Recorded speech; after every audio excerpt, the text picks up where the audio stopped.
ময়মনসিংহ পর্যন্ত, আবার ময়মনসিংহ থেকে এই পর্যন্ত পুরোটা পথ হাজার হাজার মানুষ দাঁড়িয়ে। এই মানুষগুলোর সাথে অন্তত মিনিমাম একটু হাত শুভেচ্ছা বিনিময় করে আসতে আসতে এত দেরি হয়ে গেল, এই জন্য আমি আপনাদের কাছে ক্ষমা প্রার্থী। প্রিয় ভাই বোনেরা, আমাদের এই মঞ্চের পাশে একটি ছোট মঞ্চ আছে। এই মঞ্চে গুম এবং খুন পরিবারের সদস্যবৃন্দ যারা এখানে আজকে, যারা আমাদের যেই সব সহকর্মী সহ এলাকার ছেলেরা গুম খুনের শিকার হয়েছে, সেই পরিবারের সদস্যরা এখানে আছেন। কিন্তু এই মানুষগুলোর কেন আজকে স্বজন হারা? এই মানুষগুলোর স্বজন হারা এর সাক্ষী আপনারা আছেন।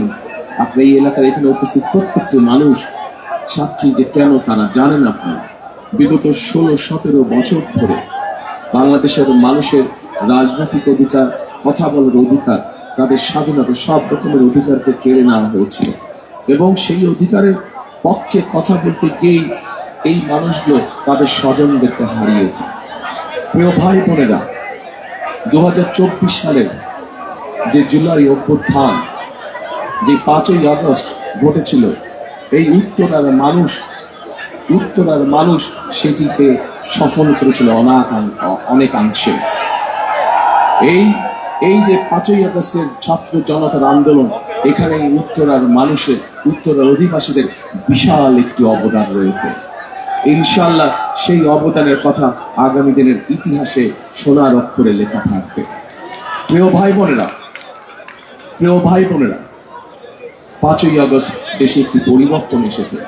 বহু ত্যাগ, বহু রক্তের বিনিময়, বহু জানের বিনিময়, কোরবানির বিনিময় এই পরিবর্তন এসেছে। কাজে আমাদেরকে এই পরিবর্তনের ধারাকে আমাদের ধরে রাখতে হবে। এই পরিবর্তনের ধারা কি? এই পরিবর্তনের ধারা হচ্ছে দেশে গণতন্ত্রকে প্রতিষ্ঠিত করতে হবে। এই পরিবর্তনের ধারা হচ্ছে দেশের মানুষের রাজনৈতিক অধিকারকে প্রতিষ্ঠিত করতে হবে।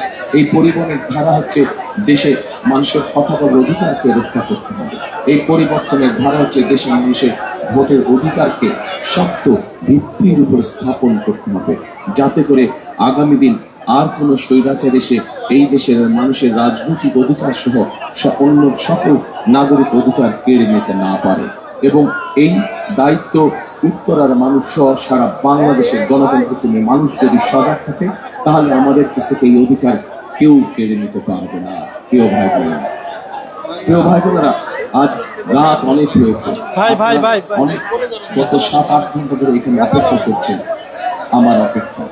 কাজেই বক্তব্য দীর্ঘায়িত করব না। সামনের 12 তারিখে নির্বাচন।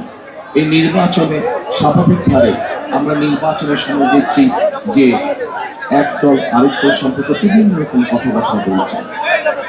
আজকে যদি আমি আপনাদের সামনে এখানে দাঁড়িয়ে বিভিন্ন রাজনৈতিক দল সম্পর্কে বিভিন্ন কথা বলি, তাতে কোনো লাভ হবে কি? তাতে কোনো লাভ হবে না। জনগণের তাতে তেমন কোনো উপকার হবে না। কাজেই আজকে আমাদেরকে ঠান্ডা মাথায় বসে চিন্তা করতে হবে, আলাপ আলোচনা করতে হবে, সিদ্ধান্ত নিতে হবে যে কি কাজ করলে জনগণের সমস্যার সমাধান কিছুটা হলেও লাভ হবে।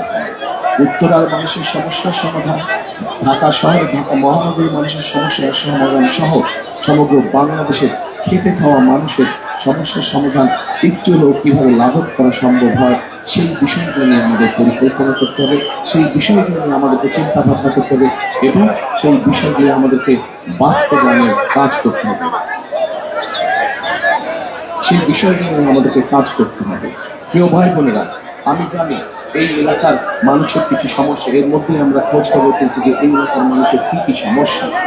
এলাকার মানুষের একটি প্রধান সমস্যা হচ্ছে আপনারা প্রতি মাসে বিল দেন, কিন্তু গ্যাস ঠিকভাবে আপনারা পান না, তাতে বিভিন্ন রকমের সমস্যার সমাধান হয়। প্রিয় ভাই বোনেরা, এই সমস্যা শুধু এলাকার মানুষের সমস্যা না, সমগ্র দেশে বিগত সময় আমরা দেখেছি কোনোভাবেই দেশে নতুন গ্যাস কূপের সন্ধান করতে দেওয়া হয়নি। আমাদেরকে এই সমস্যার সমাধান করতে হবে, যেমন আপনাদেরকে এই সমস্যার হাত থেকে রক্ষা করতে হবে। একইভাবে এই সমস্যার সমাধানের মাধ্যমে আমাদেরকে নতুন মিল, ফ্যাক্টরি, কলকারখানা তৈরি করতে হবে, যাতে করে আমরা দেশের মানুষের কর্মসংস্থানের ব্যবস্থা করতে পারি। প্রিয় ভাই বোনেরা, এখানে মানুষের অনেক দিনের একটি দাবি, বিশেষ করে মধ্যবিত্ত এবং নিম্নবিত্ত মানুষ, তাদের জন্য একটি হাসপাতালের প্রয়োজন এই এলাকায়। তাদের চিকিৎসা সুবিধার জন্য একটি হাসপাতালের প্রয়োজন। এটি একটি সরকারি হাসপাতালের প্রয়োজন। ইনশাল্লাহ এই ব্যাপারে ধানের শীষ বিজয় হয়ে 12 তারিখে সরকার গঠনে সক্ষম হলে ইনশাল্লাহ আপনাদের দয়া, আপনাদের সমর্থনে, আল্লাহর রহমতে আমরা এই ব্যাপারে উদ্যোগ গ্রহণ করব। প্রিয় ভাই বোনেরা, আরেকটি সমস্যা, যেই সমস্যায় শুধু এই এলাকার মানুষ নয়, এই সমস্যায় সারা বাংলাদেশের মানুষ কষ্ট পাচ্ছে। কি সেই সমস্যা? সেই সমস্যা হচ্ছে পানির সংকট। এই এলাকার মানুষ যখন বিল দেয় কিন্তু পানি সঠিকভাবে পায় না। ঠিক একইভাবে আমাদের দেশে খাল, বিল সবগুলো শুকিয়ে গিয়েছে। ওপরে বাঁধ নির্মাণ করে আমাদের নদীর প্রবাহগুলোকে বন্ধ করে দেওয়া হয়েছে। প্রিয় ভাই বোনেরা, এই এলাকার পানির সমস্যার সমাধান যেমন আমাদেরকে করতে হবে, একইভাবে সমগ্র দেশে আমাদেরকে পানির সমস্যার সমাধান করতে হবে। এবং সেই জন্য আমরা খাল খনন কর্মসূচি গ্রহণ করেছি, যার মাধ্যমে আমরা শুধু এই এলাকার মানুষের পানির সমস্যার সমাধান না, চেষ্টা করবো আমরা ইনশাল্লাহ সারা দেশের পানির সমস্যার সমাধান করার জন্য। প্রিয় এলাকাবাসী, প্রিয় ভাই বোনেরা, সামনে কয়দিন পরে বর্ষা মৌসুম শুরু হবে। শীত শেষ হলেই কয়দিন পরে বর্ষা মৌসুম শুরু হবে, এবং বর্ষা মৌসুম যখন শুরু হয় তখন এই এলাকার মানুষের সবচেয়ে বড় দুর্ভোগ হয় জলাবদ্ধতা। অনেকগুলো রাস্তাঘাট আছে এই এলাকার ভিতরে ভিতরে, যেগুলো সব পানির নিচে চলে যায়। এই জলাবদ্ধতা এই এলাকায় যেরকম আছে, ঢাকা শহরের বিভিন্ন এলাকায় আছে। আমাদেরকে মানুষকে এই জলাবদ্ধতাকে দূর করতে হবে।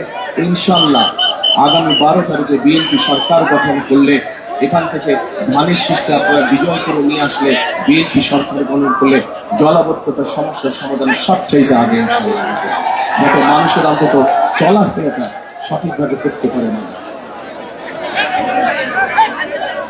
সারা বাংলাদেশে আরেকটি তীব্র সমস্যা এই এলাকার মানুষের, সেটি হচ্ছে যানজট। প্রিয় এলাকাবাসী, যানজট শুধু এই এলাকা নয়, এই সমস্যা আমাদের সারা ঢাকা শহরে রয়েছে। কি করে যানজটকে নিয়ন্ত্রণ করা যায়, কিভাবে যানজটের সমস্যার সমাধান করা যায়, এ ব্যাপারে আমাদের একটি পরিকল্পনা আছে। যেহেতু আজকে অনেক দেরি হয়ে গিয়েছে, সেই জন্য আমি আর বিস্তারিত বলব না। একটি বিশাল সমস্যা এই এলাকায়, মাদকের একটি বিশাল সমস্যা হয়ে গেছে এই এলাকায়।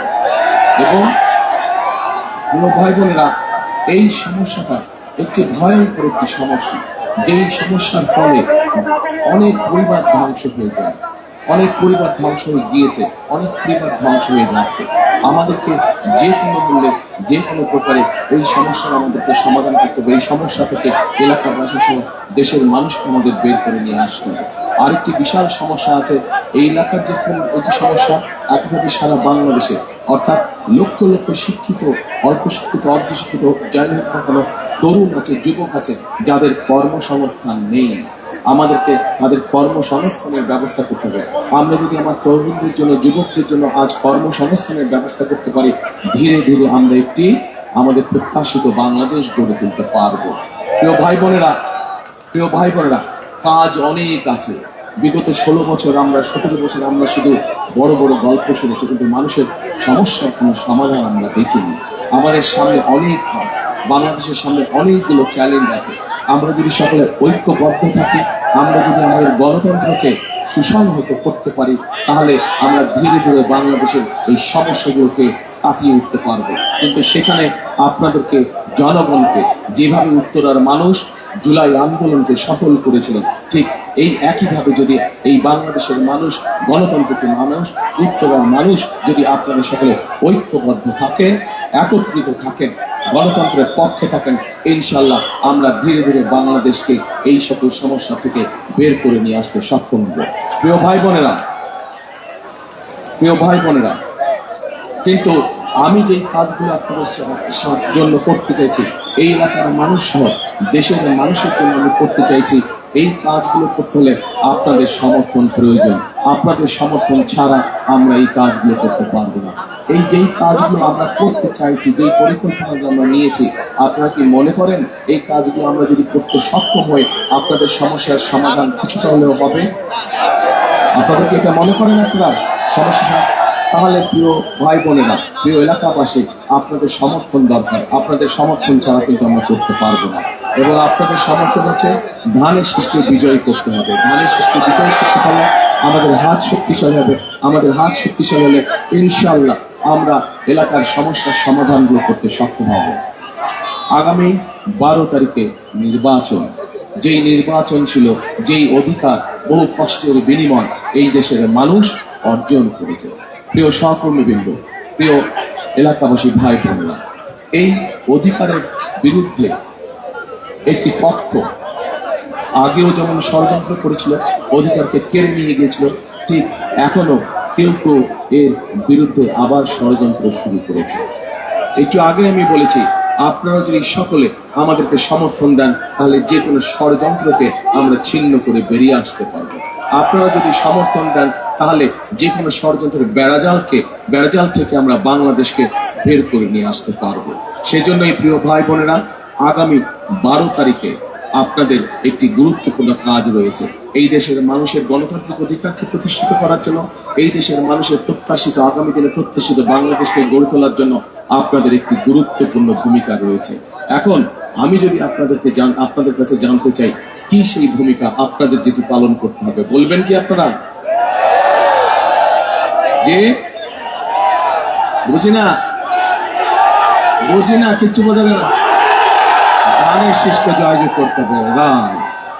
তাহলে আসুন, এই যে আজকে আপনারা এত রাত এত কষ্ট করে এখানে দাঁড়িয়ে আছেন, এই শক্তিকে, এই যে ধৈর্যকে আমরা ভোটে পরিণত করি, ধানের শীষের পক্ষে ভোটে আমরা পরিণত করি। এই যে আপনারা এত কষ্ট করে এত দৃঢ় চিত্তে যে আপনারা সেই সন্ধ্যা থেকে এখানে অপেক্ষা করছেন, আসুন এই দৃঢ় চেতনাকে আমরা আমাদের ভোটের শক্তিতে রূপান্তরিত করে, সেটাই হোক আজকে আমাদের এই জনসভার শপথ, সেটাই হোক আমাদের এই জনসভার প্রতিজ্ঞা। প্রিয় ভাই বোনেরা, আমি প্রত্যেকটি জনসভায় একটি কথা বলি, যে কোনো জিনিস ভালো কিছু অর্জন করতে হলে পরিশ্রম করতে হয়, পরিশ্রম করলেই যে কোনো জিনিস ভালো কিছু অর্জন করা সম্ভব হয়। সেজন্য আমি একটি কথা সব জায়গায় বলি, যে কথাটা আমি নিজে বিশ্বাস করি। কি কথাটি আপনারা শুনেছেন, তারপরেও আপনাদের সামনে আমি বলতে চাই। কথাটি হলো, করব কাজ গড়ব দেশ, সবার আগে বাংলাদেশ। করব কাজ সবার আগে, ইনশাআল্লাহ। আবার দেখা হবে, আরেকদিন ইনশাআল্লাহ আসবো। 12 তারিখের পরে ইনশাআল্লাহ আমরা আবার মিলিত হব, হাসি মুখে মিলিত হবো ইনশাআল্লাহ। তখন আরো অনেক লম্বা সময় বক্তব্য রাখবো। সকালে ইনশাআল্লাহ ভালো থাকবেন, বিজয়ের বেশে আবার দেখা হবে আমাদের। আল্লাহ হাফেজ। বাংলাদেশ জিন্দাবাদ, বাংলাদেশ জাতীয়তাবাদী দিন জিন্দাবাদ। আর এই যে জাহাঙ্গীরের হাতে ধানের শীষ দিয়ে গেলাম, আপনাদের এলাকার সন্তান, ওকে আপনারা দেখে রাখবেন, ও ইনশাআল্লাহ আপনাদের বিপদ আপদ সবকিছুতে আপনাদের পাশে থাকবে। আল্লাহ হাফেজ।